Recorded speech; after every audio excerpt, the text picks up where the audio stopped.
ଥିଲା। ତାର ନା ଗୋବିନ୍ଦ। ସେ ତାର ପତ୍ନୀ ଓ ପିଲାମାନଙ୍କ ସହ ରହୁଥିଲା। ତା ଘରେ ଖାଇବା ପାଇଁ ମଧ୍ୟ ଦିନେ ଦିନେ ମିଳୁନଥିଲା। ସେ କିଛି କୁକୁଡ଼ା ଆଉ ଗୋଟିଏ ବତକ ପାଳିଥାଏ। ବତକଟି ବଡ଼ ଅଦ୍ଭୁତ ଥିଲା। ସେ ସବୁଦିନ ଗୋଟିଏ ମାତ୍ର ଅଣ୍ଡା ଦିଏ, ଆଉ ଅଣ୍ଡାଟି ସଙ୍ଗେ ସଙ୍ଗେ ସୁନା ପାଲଟି ଯାଏ।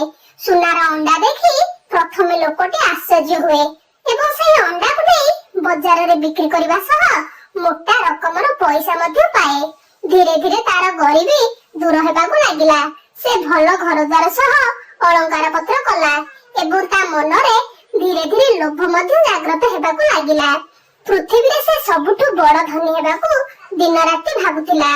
ତାକୁ ଏବେ ଗୋଟିଏ ଅଣ୍ଡା ପାଇବା ପାଇଁ ଅପେକ୍ଷା କରିବାକୁ ଧୈର୍ଯ୍ୟ ନଥିଲା। ସେ ରାତାରାତି ଧନୀ ହେବାକୁ ଚାହୁଁଥିଲା। ଦିନେ ସେ ଅପେକ୍ଷା କଲା ନାହିଁ।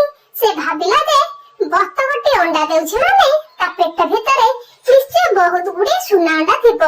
ତା ପେଟ ମଧ୍ୟ ସୁନାରେ ତିଆରି ହେଇଥିବ। ତା ନହେଲେ ସେ ସୁନା ଅଣ୍ଡା ଦିଅନ୍ତା କିପରି? ତେଣୁ ସେ ବତକ ପେଟ ଚିରି ସେ ସବୁ ଅଣ୍ଡା ବାହାର କରିବାକୁ ଚିନ୍ତା କଲା। ଏ କଥା ଭାବି ଭାବି ସେ ବତକଟିକୁ ଦିନେ ମାରିଦେଲା। ତା ଦେହ ପେଟ କାଟି ଦେଖିଲା, ନା ସେଠି ସୁନା ଥିଲା ନା ତା ପେଟରେ ସୁନା ଅଣ୍ଡା ଥିଲା। ଲୋକଟିର ମୁଣ୍ଡ ଘୁରେଇ ଦେଲା। ସେ ଚମକି ପଡ଼ିଲା। ଧନୀ ହେବାର ନିଶାରେ ସୁନା ଅଣ୍ଡା ଦେଉଥିବା ବତକକୁ ସେ ମାରିଦେଲା। ଏବେ ଅନୁତାପ କଲା, କିନ୍ତୁ ଲେଡି ଗୁଡ଼ ତ କହୁଣିକି ବୋହି ଯାଇଥିଲା। ନା ଆଉ ବତକକୁ ଜୀବିତ କରିବାର ସକ୍ଷମତା ପାଖରେ ଥିଲା, ନା ସେ ଆଉ ସୁନା ଅଣ୍ଡା ପାଇବ। ତେଣୁକରି ଅନୁତାପ କଲେ କିଛି ଲାଭ ନାହିଁ। ତେବେ ପିଲାମାନେ, ଏଥିରୁ ଆମେ କଣ ଶିଖିଲେ? ଜୀବନରେ ସଫଳତା ପାଇଁ ଧୈର୍ଯ୍ୟ ଧରିବା ଉଚିତ। ଅତ୍ୟଧିକ ଲୋଭ ଭଲ ନୁହେଁ।